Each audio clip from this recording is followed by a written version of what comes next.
Ladies and gentlemen, you're probably stopping by because you're a Habs and or Leafs fan. No, not and or, just Habs or Leafs fan. That's the way it works.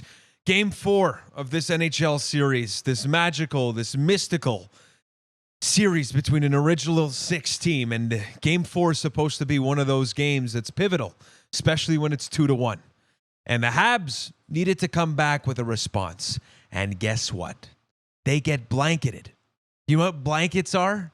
Well, they're the same as fucking bagels, all right? No goals for the Habs in this one. In Game 4, they lose 4-0 to the Leafs. And to the detriment of us Habs fans, one of the heroes was Alex Galchenyuk. So great. But before we get into the takes of tonight's games, you're here with the No Respect Podcast. My name is Mackie. Join alongside me, Justin, and Alex. We asked Twitter, Habs Twitter, of course, what are the keys to success tonight? And we got a few answers that we want to shout out at the top of this little YouTube clip / small podcast segment. So from Steph C, talked about our speed. We need our top 6 to step up and play big minutes. With Price playing over his head, we need people to go at war and drive the net, make them pay, make Campbell's job hell, didn't work. Jeff says, get pucks deep. If Anderson ain't going like game 1, it's a wrap. Anderson did not go like game 1. It was a wrap. Contain Toronto's top 2 lines, double coverage if need be, by Cole. William Nylander says no to that, Cole. We got Quichi, bribe the refs, didn't work. I mean, the list goes on. The list goes on, ladies and gentlemen. But I want to get your takes on this game because it's bleak today for the Montreal Canadiens fans. I'm going to start with you, Alex. What did you think about this team? What do you think about this group? Habs in 7? Question mark? Yeah, that was a great intro. Obviously, Habs in 7. They can still pull it off, but fuck, to be honest, that is one of the worst nights I've had as a Habs fan in a long time. That was pretty disappointing effort. Just pretty embarrassing, to be honest, to come out like that in such an important game 4 against what some people could argue is our biggest rival. So just awful game. I don't know where our leaders are. I don't know where our emotion is. If you look back at past playoff performances, you'd have guys like PK Subban, for example, even Maxime Lapierre, Dale Weiss, guys like that, emotional guys who can drag a team. Which we have none of right now, apparently. So just, disappointing night, and hopefully we can pull off a miracle. Justin, miracle or no? I mean, I'm a Habs fan. I'm always going to believe, for sure. So, I mean, we can still make it work if we figure out how to fucking put the puck in the net. But, I mean, we said it, that, like, if we can't score, you're not going to win games. Carey Price can only do so much. Carey Price played well again tonight. Still let in 3 goals, 1 empty netter. So, I mean, you can't win if you don't score goals. And it seemed like almost all of our shots were just going into Campbell's chest. We barely generated anything dangerous the whole game. Nothing on the power play. Just an offensive nightmare. Like, I think defensively we played decently in our own zone, I guess. Like, we didn't let Matthews and Marner do anything, but other than that, there's not much positive to find from this game. It was just a fucking shit show, and I agree with you guys. One of the low points of my Habs fandom, for sure. Yeah, not a good morning, not a good afternoon, not a good night for all you Habs fans. It's just I want to get back to one more comment here because we didn't really get into the details, but it all happened in this famous second period for the Montreal Canadiens. They just, first period, I'm not going to lie. I know that they had some high danger chances. We spoke about it last game review when we said that we wanted the Habs to maybe take a little bit more chance, have some people join the rush, and they tried to do that in the first. It cost them some high danger chances, but not for the worse. We, ended off a period 0-0, if I'm not mistaken, right? And it all happened in the second period. I want to get back to a comment by Mette Mint on Twitter here. And said right before, this is the key to success. They suck in the second period. Well, Good for you, buddy. You got it. Have a lead at the end of the first, a strong third like last night, and limit the second period damage. Also, a power play goal would be nice. Try to score more than one goal for Price. We didn't get one. We got none. It's great. So, yeah, it just was not good for the second period. And I get sarcastic. I'm a little salty. We give so much to this team. I know everybody back at home does as well as Habs fans. And it's just hard to watch because I think we can agree, unless we don't anymore, that this team is better than what it's showing. And I know that the Maple Leafs are a good team. I know that they're a great team. But I also know in my heart of hearts, maybe it's just me now, that we're capable of better. Now, it's not the end of the series. We're speaking like it is, but 3-1, it only happened, I think, twice. Let me get the real stat here. But the Montreal Canadiens have a record of 2-18 going down 3-1 in the playoffs. And the most recent stints actually of this, well, the only two stints are back in 2004 against Boston and 2010, if you guys remember. That was the Mike Camilleri year versus Washington. Halak. Alex. Yeah, Halak, of course.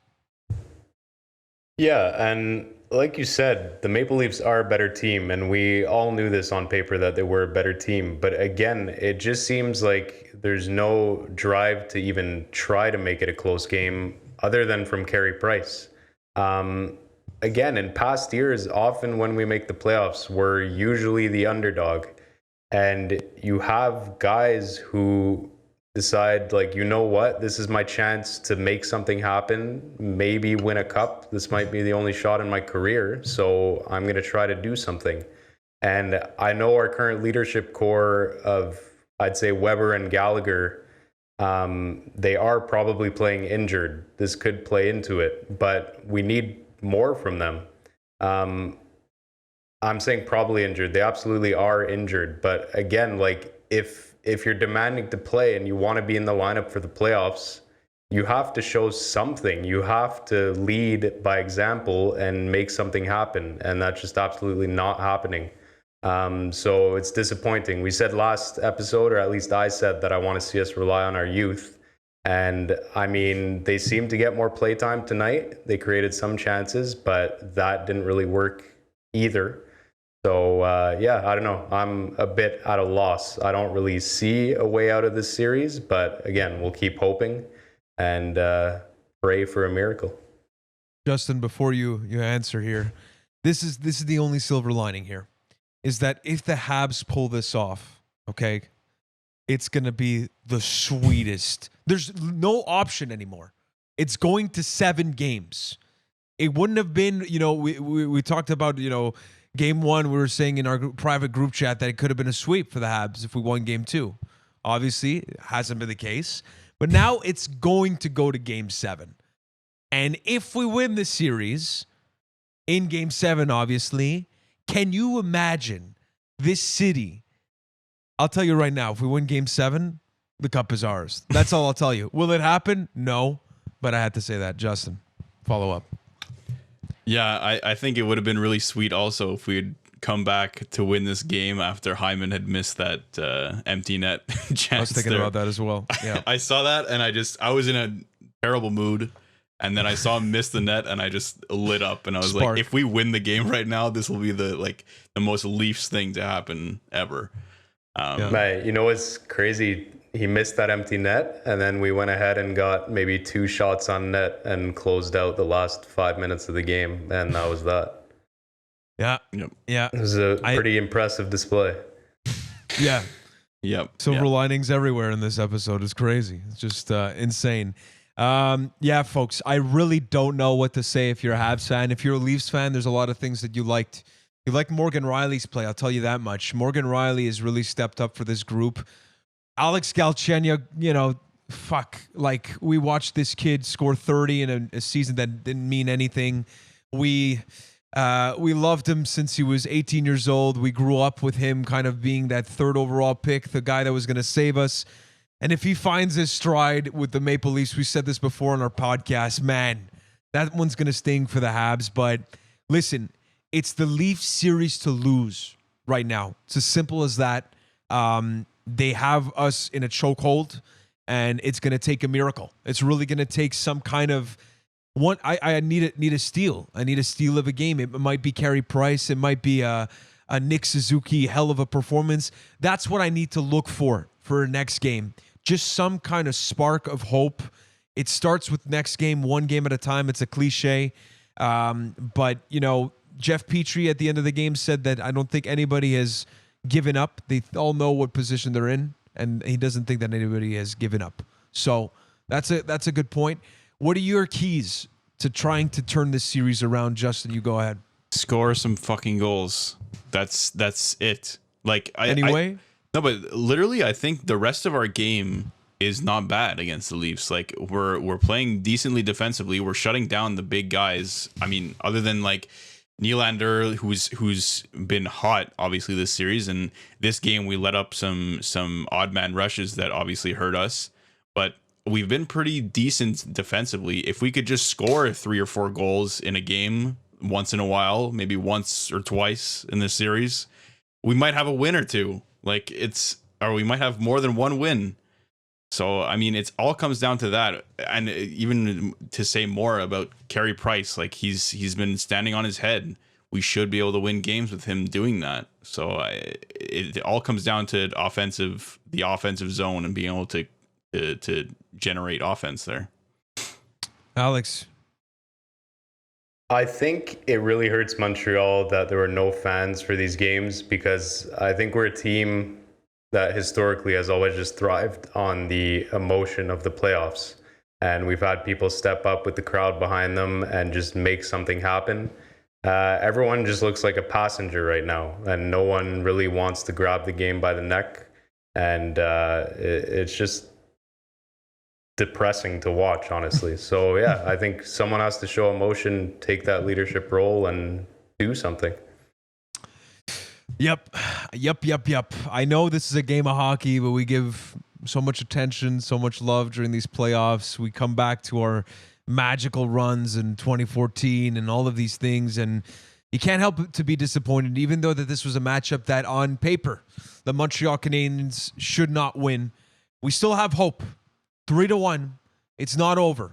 But for Alex, for Justin, myself, Mackie, we remind you to always respect the Orgasm Nation, and we hope that the Habs turn this one around, but it's going to take a miracle. Our miracle, mes amis. Go Habs, go, and we'll see you on the next one.